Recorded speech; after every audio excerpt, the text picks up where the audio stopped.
My name is David Cash, Editor-in-Chief, and we are back with our favorite NFT artist. Today we are talking to Silver Surfer, who's actually a member of our DAO, finally getting some camera time and some FaceTime with some of the DAO members. I'm very excited for that. And we're here, of course, at ETH Denver, so we met up in Denver. How's the week been going for you so far, and what are you excited for? I'm just excited to really just to talk to all the different people from Ethereum, to really just talk to everyone, just meet new people, hang around really smart people, and get a lot of work done while I'm here. Totally. That's been my main focus. Yeah. Absolutely. It does almost feel like a little bit of a college campus of everybody. Like you see everybody running their businesses like kind of live in hotel lobbies. Yeah, and everyone has something to shill. And totally. It's like, and a lot of it's like, oh, this isn't very good. And I wouldn't invest in this, but good for you. Totally. Yeah. So I know that maybe you haven't been to ETH Denver a million times, but you've been in the space for a while. Yeah. And I know you've definitely seen a lot of projects come through. Yeah. I know that a lot of people are saying this year it's really busy. It feels very noisy. What are your opinions on where we're at right now in the space? Maybe just from being here for the past couple of days. I know you said you've seen some bad projects. No, yeah. I mean, there's a lot of people. There's bad projects, and a lot of people just talking about maybe bad things about good projects. So it's like people attacking other people, and I guess that's just how it goes. I guess what I'm most excited really for the space is just to see Web3 grow and where it takes us. I think NFTs is very early, Metaverse is also very early, and all this stuff has tons of power that could really change the world. So it'll be interesting to see where we are with Web3 in like 2 to 3 years, once things can really scale, once you get 1 billion users into the NFT space, and then see like, okay, what it looks like then. Yeah, we're still entering the rabbit hole. It's like everybody's trying to grab a piece of the pie. Yeah. But it's quite interesting. Everyone's trying to grab a piece of the pie, but they're doing it in the incorrect way, I think. Right. Yeah. And they're like competing with each other, but they're not like innovating. So like every other marketplace does the same thing. Yeah. Which you can put a random name generator and just come up with a company. Exactly. So like one of the things is play to earn. As a collector for like the past 2 years in NFTs, I'm like I'm getting pretty bored, and it's like everyone's just selling JPEGs, and I'm like, okay, that's why I took over the meme protocol. It's like, okay, I'm bored as a collector. I want to have fun in the space. I have some ideas to fix a lot of the problems that I see. So that's all meme's been about, is like trying to push the space forward and really innovate. And we actually launch the meme platform next month on the Phantom network. Oh, sweet. Nice, we're going Solana. I love it. All right, so I mean, there's Solana. So the reason why I went with Phantom is it was actually a chain I found many years ago, and it was Andre Cronje's protocol, something he was working on. And at the time, he wasn't building DeFi. He was just this amazing guy trying to build for community. So I'm like, okay, this is an interesting project. And then it turns out 3 years later, I'm about to go actually launch a project that I knew would be successful 3 years ago. Right? Yeah, and it's actually, the other interesting thing about Phantom is, the TVL for it is they're in 5th place. So they have $7 billion on chain, and number 2 is only at 14 billion. So they have, so they can they have more TVL than Polygon and Solana. So like, they're becoming a very successful chain, and I'm making a bet that like they're going to be the DeFi chain, and me bringing meme to that chain, I think we can actually legitimatize NFTs on an L2. And be one of the first marketplaces to do that. I'm definitely going to pick your brain about that later. I'm writing a book trying to see every single process of minting NFTs on chain. So every different chain, because it's not going to be just ETH. It can't be just ETH. Well, it can't be because the average person on the street probably doesn't have more than $1,000 to invest into anything, right? Let alone $200 to pay a gas fee. Exactly. Yeah. So you have $1,000, you're paying $200 for a gas fee, and then you're going to pay like 50 to 100 for just to sell the thing or to list it.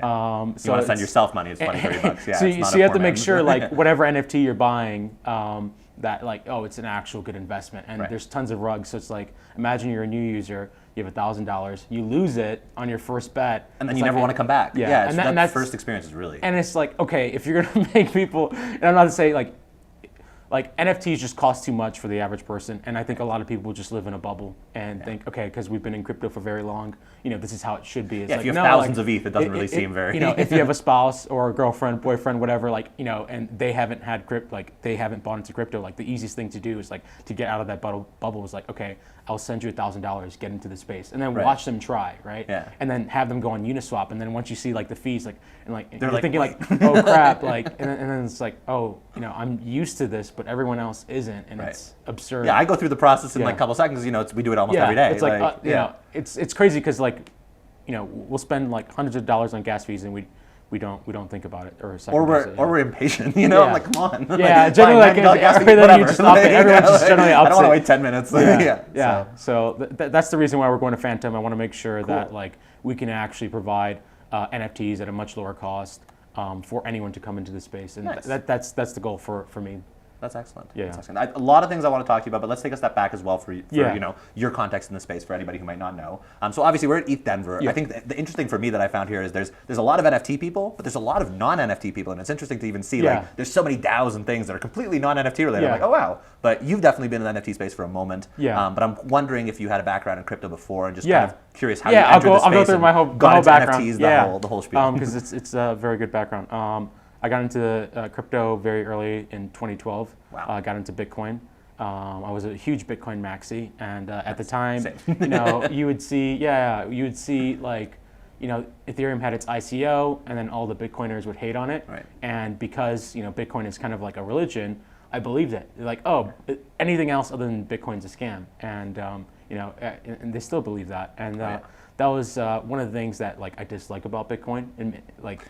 Of course, 100%. It's one of the reasons why I don't like Bitcoin, because it's too religious, in the sense that like everything else is a scam, and it's like that or nothing.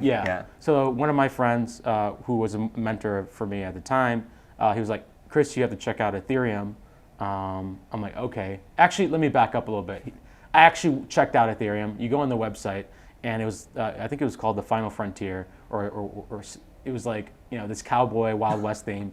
And there was warnings all over the site that if you use this, you can lose your money. Which as a new user, right? And it's like and like the wallet was all in like I think parity was just command line at the time. So it's like okay, you had to use command line, or maybe there was like other like GUI wallets that I didn't know about. But like at the time, I was like, oh, they're warning you not to use it. Right. I'm not gonna use it. Like on their website. Yeah. So I was like, okay. The Bitcoiners are right. It is a scam. If they're saying this, you can lose your money. Themselves. Yeah. So I'm like, and then I go back to Bitcoin, and then there's a DAO hack, and then that like further revalidated like the thought that Ethereum's a scam, and then like they rolled back or they forked the chain so they can like roll back the transaction of this hack, and then again all the Bitcoiners like we told you it's a scam, and then it's like yes. And then finally, like one of my friends is telling me, like, no, you really need to look at Ethereum. And then I did, and instantly when I compared it to like, Microsoft as an operating system and Ethereum being an operating system on top of Web 2, I was like, oh wow, people are actually going to build apps with like programmable money. Yeah. This is what's next. Not like Bitcoin couldn't innovate. It couldn't do what Ethereum. There was nothing to be built. They're trying. No, they're trying to do. And they counterparty everything. Yeah, they keep trying and they keep failing. But no, I immediately understood like, okay, Ethereum's it, and then I went all in on Ethereum, and that was awesome. But then then like 2018 bear market hits, and then Ethereum was like very close to flipping Bitcoin. I think it got to like that 80% ratio, and then the bear market hits. And then Bitcoin starts to outperform Ethereum. And then all the Bitcoiners just hate on Ethereum. And then you have to hold your position. And at the time, like 2017, 2018, there wasn't really any dApps to use. And then there wasn't DeFi. I mean, there was some DeFi, but it was very early for DeFi. I think MakerDAO just started around that time. It was very early building blocks for DeFi, but no one was actually using Ethereum. But I still believed in it, and I held through it. And I got into like what else did I get? I got into like Dogecoin day 1, day 2, nice. And then I got into DeFi very early, and then through NFTs, I actually got into NFTs through the meme protocol. So I wasn't the founder at the time. The founder of the meme protocol was Jordan Lyle. Oh, nice. We're talking later today. Yeah. So he's nice. Really smart. He's really great, and he kind of had this idea of like, basically instead of earning yield. In the form of like governance token, just earning yield in the form of NFTs. So instead of like selling, tokens, because what everyone was doing at the time was they're just buying governance tokens to stake, and then to farm, and then they would dump. Right. But then with NFTs, you the moment they made their APY, they're in. Yeah, exactly. And if you didn't get out in time, you got wrecked. Everyone basically got wrecked because the whales just killed everyone. Yeah. And then they have like 30% of the pool. Exactly. It's like, okay, bye. So then meme came out, and it's like, oh, you farm this, but you don't get wrecked. You have like a cool image and a cool collectible card, and I thought that was really cool.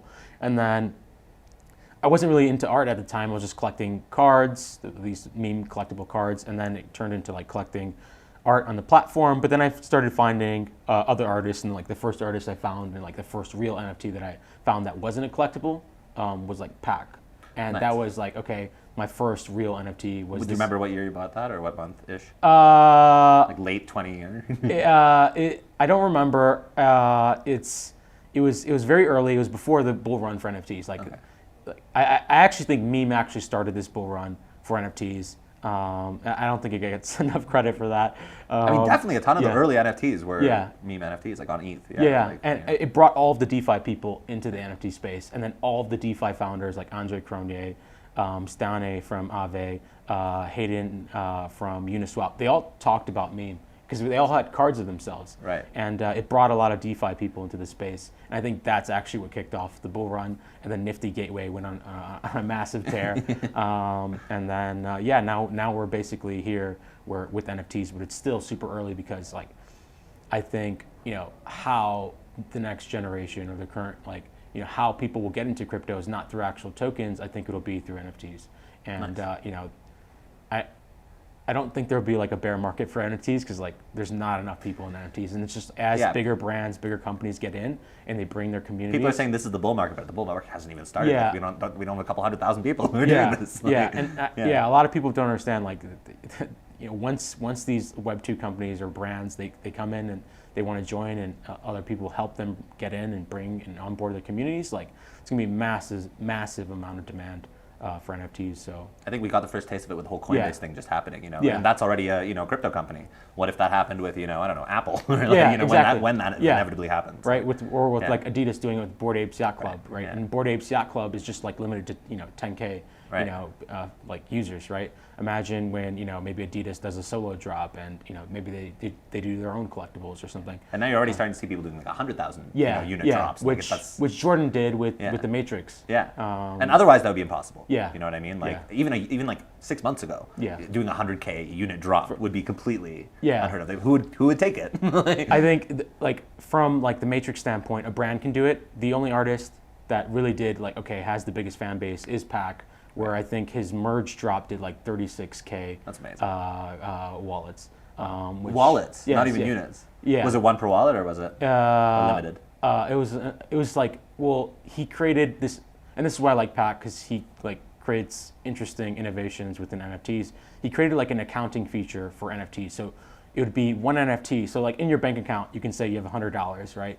And in this NFT, you can say, oh, I bought 100 like mass in this NFT. It's like an accounting feature, and you can keep adding NFTs into this account, and the number would go up. So it's kind of like, I think what he was trying to build there was like an accounting feature within NFTs, and then also like a game of war because there's like DAOs that are attacking each other, and you can like kill other colors. So it's like a game of like like resources and war, and he created like I don't know. I think no, it's dope. I mean, PAC takes things to a whole other level of gamification. I'd actually love to. I mean, I definitely want to talk about meme a little bit, but I feel like that's very current. So maybe if you want, we can delve in a little bit around like. I mean, I know you started collecting PAC, but now you're considered. I don't know if you are or how it works, but PAC's intern, this term, like how did that come about? And maybe tell us a little bit about your relationship with PAC. That was I like and respect PAC a lot. For me, he's the most important person in the NFT space. So it's like, okay, I want to learn from this person and try to help as much as possible and build on top of what PAC's doing. And that's why I've collected his work, because he kind of understands not just NFTs, but really metaverse, meta anything, crypto. He's been in crypto for a very long time. Next level DeFi. It's like always a next level of gamification. Me calling myself PAC's intern, which I actually removed it because it's like, I kind of like self-crowned myself that, and I don't know how PAC feels about it, so I actually removed it today. Today? Yeah, oh, okay, I removed it today. But the reason why I did that is because I believe I was probably one of his most vocal supporters. I think I'm one of his biggest collectors. To me, there's no other creator artist in the space as important. So it's like, okay, I'm just gonna call myself this. Nice. Because I want. I kind of love it. It's very. If I could drop, if PAC came to me and said, okay, you drop all your projects, come be my intern, I would do it. Like an actual intern. Like there's very few people. There's heard it very here. few people that I would like just drop everything and like try. Like to me, like PAC is this godlike character that knows everything, and I would want to learn as much as I could from, PAC. So PAC, if for whatever reason you're watching this, Chris is right here. He's ready. He's ready to come on board. But that's why with Meme, what we're actually gonna be doing, we're also gonna be forking Meme and creating, because Meme will be on L2 and on L1, we're gonna create something called Earn. So Meme has a Meme token. Earn will have the Ash token, which is PAC's token. So it's me trying to build on top of what I think is the most important person's work. So him building Legos and me trying to build and support other things that other people can build on top of what I'm doing. And I think it makes sense that you're really into this because obviously Meme, on top of being, having this whole NFT marketplace, integration, there's also it's a protocol and there's DeFi involved. Yeah, it's very much a DeFi, project. So I feel like that's probably also why you really appreciate PAC's work. And I'm curious if there's a specific drop that you really loved the mechanism or what he did or something that really attracted you to his. There's a lot of drops. The first one that I went like pretty hard on was his the creation drop, which was him. He basically, his algorithm recreated and remastered the creation of Adam by Michelangelo, and not a lot of people know that that his algorithm actually made remastered the painting. And so what happened was he split it into 300 chunks that collectors can go and kind of decide, okay, I want this portion of the creation to exist. So what I did was I basically painted in all of Adam because I was like, okay, he's saying that, basically asking who's the creator of this NFT because he's trying to collaborate with the collector and the collectors are just in Paint and Microsoft Paint, right? You can go in and fill in the pixels. It was kind of like that, right? And as a collector, I was like, okay, he's asking who's the creator, and you have Adam on one side and God on the other side, and it's like, okay, I'm painting in Adam, so it's kind of like I'm the creator of this NFT along with PAC, right? No, I'm not saying it's me, but through PAC's work, and then PAC basically took Michelangelo's work, so it's like he's basically asking who is the true creator of this NFT. Because there's and multiple that's why it's called the creation, and Cool. And that's why I went in and painted Adam because it's me acting as God, painting in Adam, and then using Adam's face for myself for my avatar profile since then. Yeah, that's awesome. Yeah, super cool. I mean, and I feel like a lot of people don't even understand some of PAC's drops, but once you actually get into them and you see it's funny when you look at somebody's collection if they didn't understand the drop, and you look at somebody's collection if they did. A lot of people complained they said oh, I could do that, but they couldn't because they didn't complex. They didn't have an algorithm to repaint and remaster the creation. And then also on the smart contract side, each individual NFT is actually an ERC20 as well. So I could go on Uniswap and provide liquidity for those. I wouldn't, but you could. So there was a lot of things behind the drop that people didn't understand, and then on top of it, it was just in art performance in a way because everyone's just complaining and crying, saying I can do this, but they couldn't. That also is really preparing us for the future of NFTs and staking NFTs, and having that already pre-built in to the smart contract is really forward thinking. Yeah, that's awesome. true. That's true. No, super cool. I'm curious, maybe just tying that into Meme, and I know we're gonna begin to wrap this up. But tying that into Meme, what elements of PAC's work inspires you and makes you want to do more within the NFT and really the DeFi NFT intersection in this space? I think the best example of it would be the cube drop, where you could basically burn the cubes for the Ash token. And I thought, okay, that was really cool. You burn something, and you're also in a way, the collector's destroy also to create. And then the collector's also creating art in that sense. And then he basically took all of the destroyed cubes and then created carbon, from the Ash, which was also interesting. But the Ash token and trying to create the balance of scarcity with his works through burning his artwork and having the collectors decide what exists and what doesn't, and then giving you a token in return. Nice. I thought that was very cool. Super cool. Also very I think that's definitely DeFi in some version, because he's okay, you destroy this and you get a token in return, right? And it's kind of it's a way to create scarcity and destroy supply, and I think it's an interesting way that he did that. Totally. Totally. No, I mean, it's really crazy some of the things that he does, and people like you who really understand it and go the extra mile to actually understand the drop. I mean, there's a lot that I don't like. There's a lot of mystery, like in a lot of things. Like I think only PAC understands a lot of. You have your own version of the narrative that your understanding of. And there's a lot that that I think a lot of people don't understand, or even myself, and everyone's just figuring out as which is kind of fun too. As PAC goes, Yeah. No, that's awesome. I would love to hear a little bit of what you're doing right now. Maybe some thoughts on what people can look forward to in terms of meme. If there's anything else you're working on. Yeah, the biggest thing is we're doing a collectible drop February 25th called Meme VIP.